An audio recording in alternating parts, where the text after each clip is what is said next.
I came to Thanksgiving and heard my family laughing in the kitchen. She's a total loser. My mom turned, smirking. Oh, you came? I said, really? Then pack your things, you don't live here anymore. Silence. Forks froze mid-air. My name's Elizabeth. I'm from Charleston, South Carolina, and this all started the day I offered my house to my family after theirs got wiped out in a flood. It wasn't a small flood either. It destroyed almost everything they owned. The insurance payout didn't even scratch the surface of what they needed to rebuild, and they were suddenly stuck. My mom, my dad, my younger sister Ava, and her 2-year-old daughter Mia. I didn't hesitate. I told them to move into my house, the one I'd bought 2 years earlier on the edge of West Ashley. I moved in with my boyfriend Alex across town while they stayed there free of charge. It felt right. Family helps family. That's what I told myself. At first they were thankful. My dad fixed a few things around the house, my mom kept the place tidy, and Ava tried not to ask for anything. But slowly things shifted. My parents got comfortable. Too comfortable. The kind of comfortable where they stopped asking before making changes. They replaced my living room rug. They painted the guest room without telling me. They stopped saying thank you. Then came the money request. It started small. A couple hundred for diapers and formula, groceries, gas. Then it snowballed. My mom called asking for $600 to help with Ava's car. My dad wanted $1,200 for repairs on their flooded property. Another $500 for medical bills, which turned out to be for their dog. It always came with the same tone, like I owed it to them. And they kept using Ava and Mia as the excuse, like it was for the baby's sake.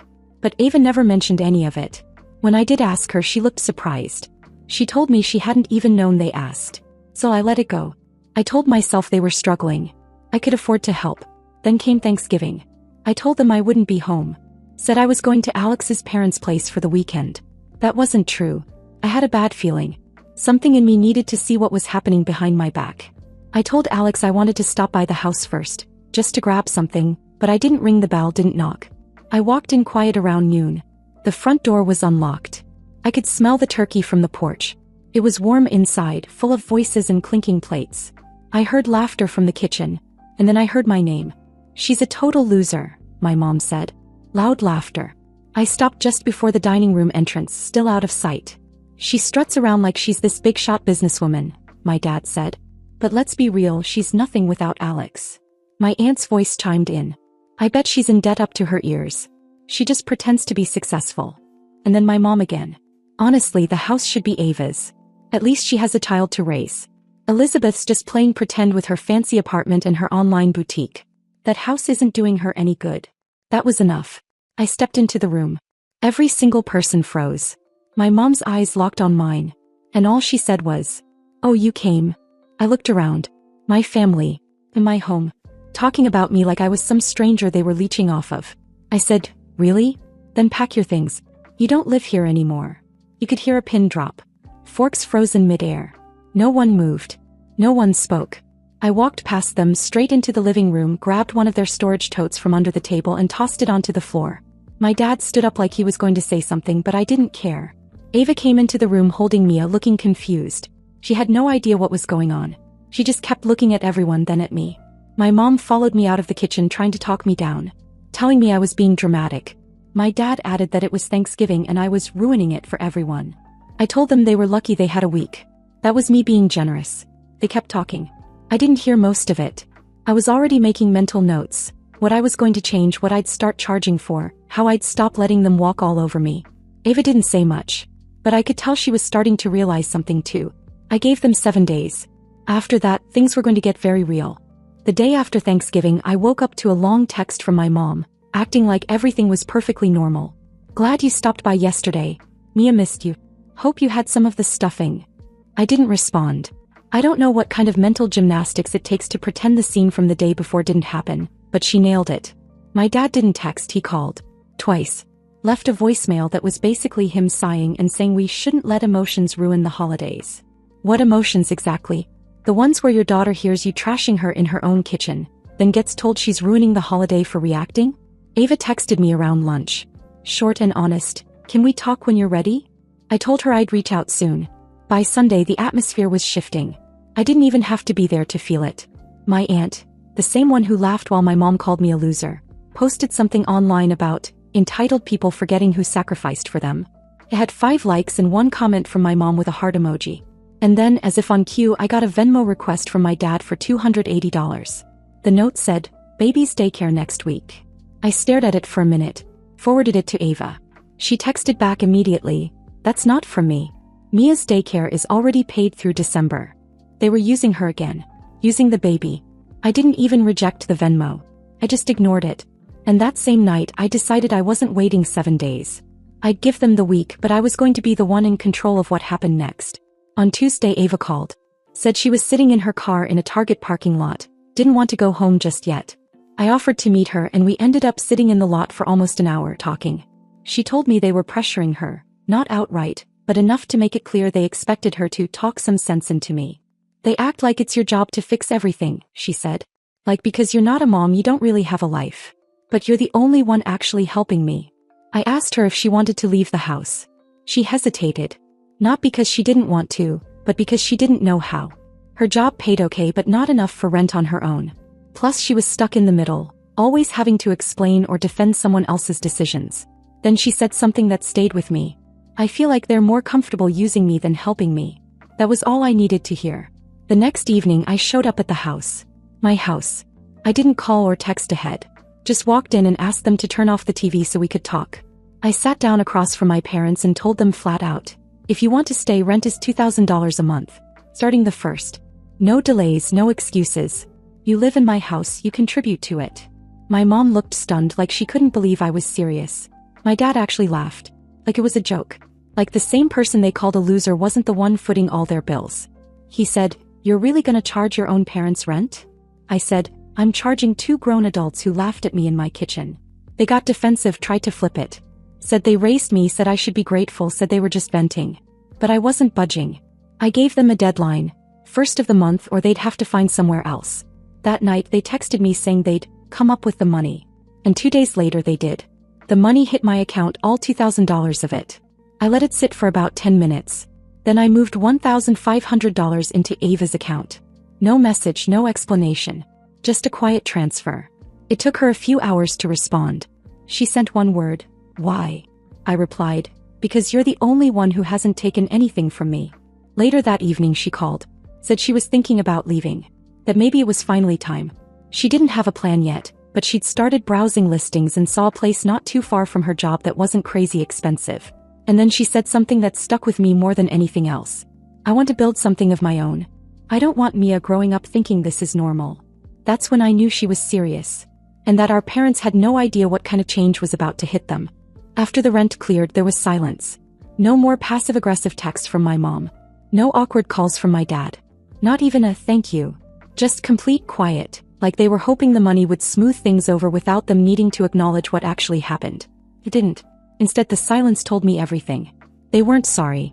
They were just regrouping. Rewriting the story in their heads. The one where I was still the problem, too emotional, too ungrateful. The daughter who forgot her place. Meanwhile, Ava and I had started talking more than ever. She was still staying at the house but was slowly pulling herself out of it mentally. She sent me apartment listings almost every night. Most of them were trash, overpriced, bad neighborhoods, or so small that she wouldn't even have room for Mia's crib. But then one came through that caught both of our eyes. A small 2-bedroom in a quiet part of town 10 minutes from her job, $800 a month. Nothing fancy but clean, bright and manageable. Looked like a real beginning. She didn't apply for it yet. She said she wasn't ready. But the way she said it was different. It wasn't fear, it was calculation. She wasn't asking for permission. She was planning her move. And while Ava was finding her voice, my parents were busy trying to keep control. Friday evening I got a long, overly sweet text from my mom. "We've been thinking about everything and we realize you just want what's best. We appreciate the lesson in boundaries.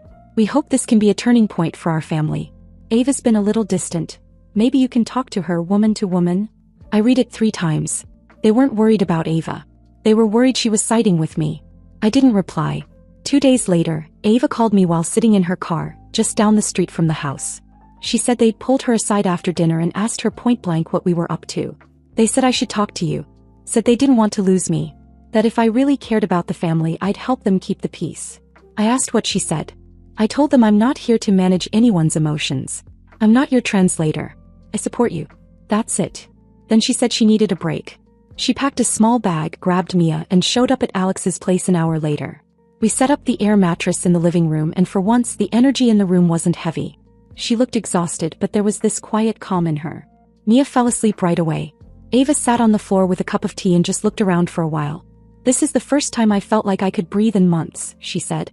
I told her about my plan. Every rent payment my parents made was going to her. All of it. They wanted to play landlord and tenant? Fine. They could pay rent, and that rent would build Ava's new life. She just stared at me like she didn't know what to say. Then she nodded slowly and whispered, "They're going to lose their minds." We both laughed. The next day, Ava went back to the house. Not to stay, just to start packing the rest of her things. She didn't tell them anything yet. Just said she wanted to organize Mia's clothes and sort through some boxes. My mom hovered while she packed, trying to make small talk, acting like nothing had changed. She asked if Ava had spoken to me recently. Ava said yes. Then silence. My dad showed up while she was loading her trunk. He asked if she was going somewhere for the weekend. She just smiled and said, "Not sure yet." They didn't ask again. That night, Ava texted me, "I'll take the apartment." She'd called the landlord, toured the place that afternoon, and filled out the paperwork. It was hers. Move-in was scheduled for the following week. And that's when I realized, my parents were still living in the past. Still clinging to a version of the family where they ran everything, where guilt and pressure kept us in line. But they hadn't noticed the shift. They thought Ava would never leave, that she needed them. They didn't realize she'd already left. By the time Ava's apartment application got approved, she was halfway out the door mentally. She didn't cry, didn't waver. She just said, "Friday's the soonest I can pick up the keys. I'll be out before they even notice." We planned it out down to the hour. She'd move into my place with Mia for a few days while she set the apartment up. I'd help with the basics, dishes, linens, furniture, whatever she needed. She wanted the transition to be quiet. No drama. No last-minute guilt trips. Friday morning, she packed with Mia sitting in the laundry basket eating dry Cheerios. My parents were still asleep. Ava only packed what she needed. Clothes, diapers, toys, the crib mattress tied to the roof of my car. She didn't touch anything sentimental. Nothing that would trigger a scene. When she stepped outside, she didn't even glance back at the house. Once we got to my place, she looked around, sat down with Mia on the couch, and let out the kind of sigh that only comes after you've been holding your breath for too long. We ordered takeout and didn't talk about our parents. Not at first. It was just a normal Friday night. Except this time Ava wasn't stuck pretending to be comfortable around people who drained her. It stayed calm until 9 p.m. That's when my phone buzzed. First it was my dad, "Is Ava with you?" Then my mom, "You think this is funny? Stealing your own sister." Then calls. 5 in a row. I silenced them all. Ava checked her phone and saw 12 missed calls. One text said, "You don't get to just leave with a child. You're being irrational." I showed her mine. She looked at me and said, "They really think they own us, huh?" I didn't reply.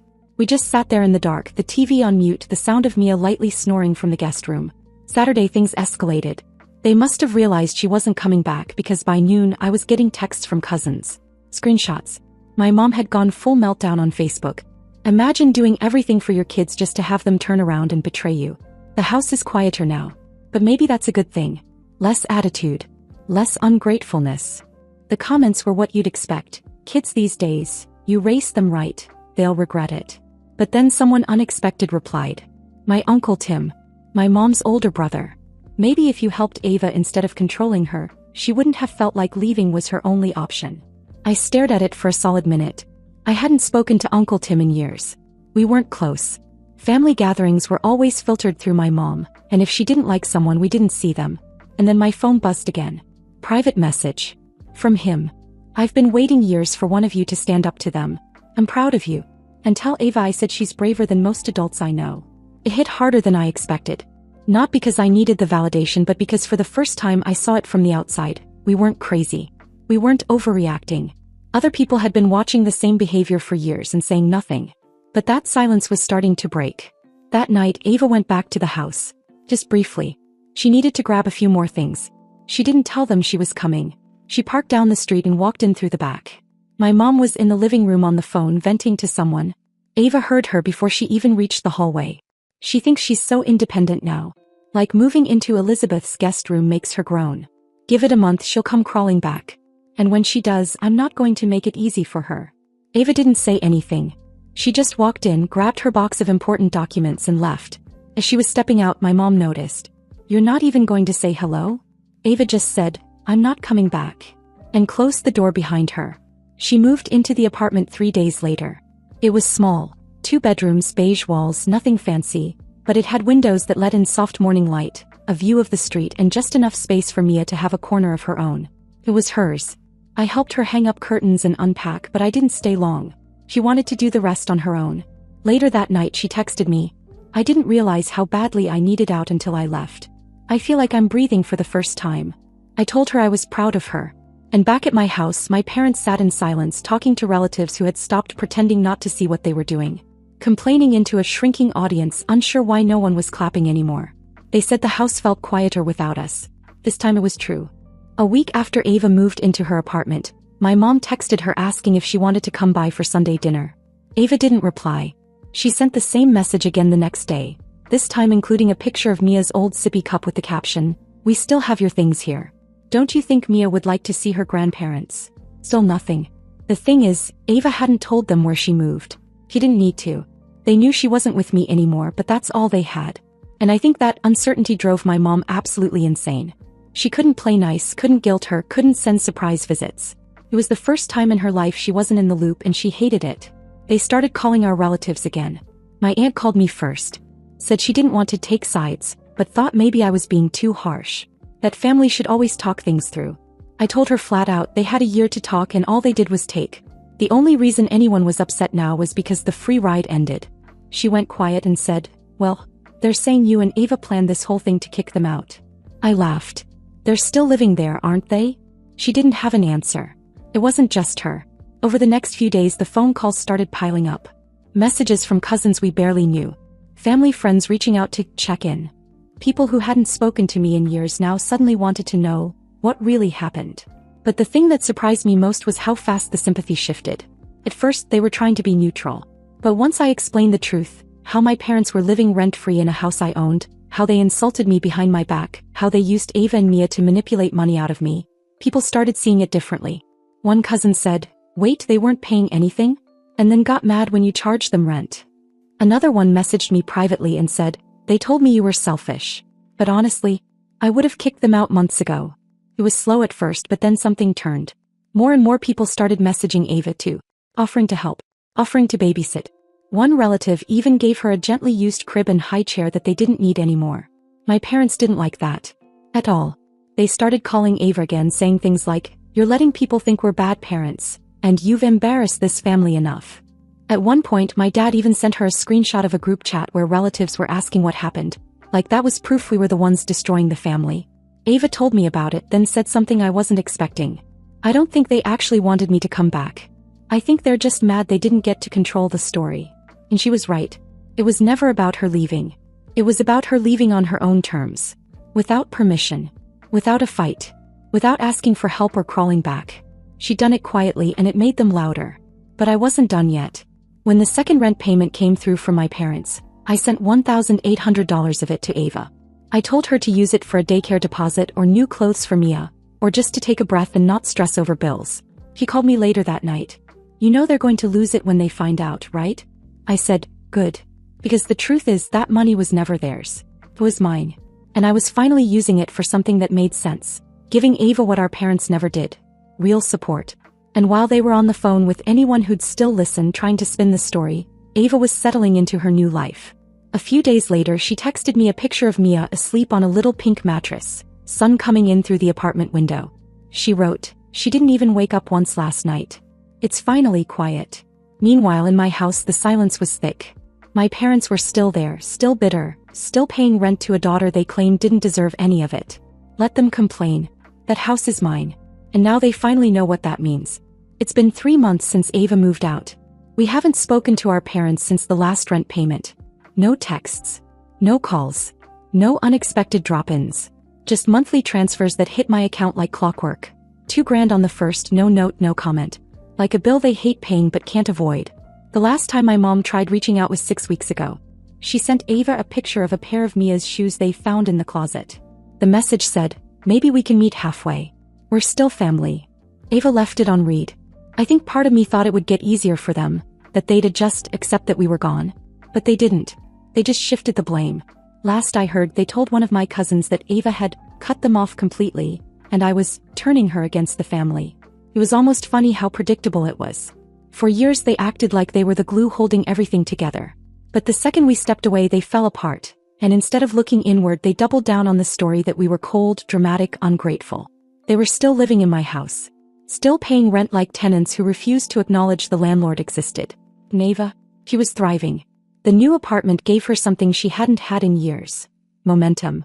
She signed up for an evening course at the community college. Something in bookkeeping.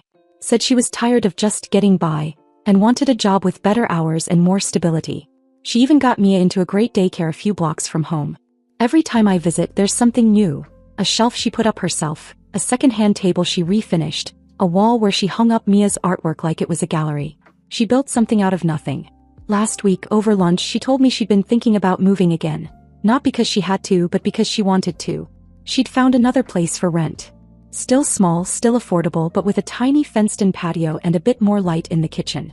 It's $800 a month, she said. I think I can handle it. I asked her if she needed help with the deposit. She shook her head. No, I want to do this one on my own. I want Mia to grow up and say, my mom did it herself. Not, my mom always had to ask. I just want to be strong for her. I felt this weird mixture of pride and grief. Pride because she was doing what no one else in our family ever taught us to do. Stand up, leave, build from scratch. Grief because it took us this long to realize we didn't owe anyone our silence just because they shared our blood. Ava moved into the new place last weekend. She didn't make a big announcement. Just boxed things up, rented a small truck and went. I helped her hang a curtain rod and carry a bookcase up 2 flights of stairs. And then she stood in the middle of her new living room, breathing hard, smiling like someone who knew, for once, she'd made the right decision. She looked at me and said, I think I'm done apologizing for how I left. I nodded. Good. Because we didn't burn a bridge. We just stopped holding it up. We don't talk about our parents much anymore. There's nothing left to say. They still live in the house I own.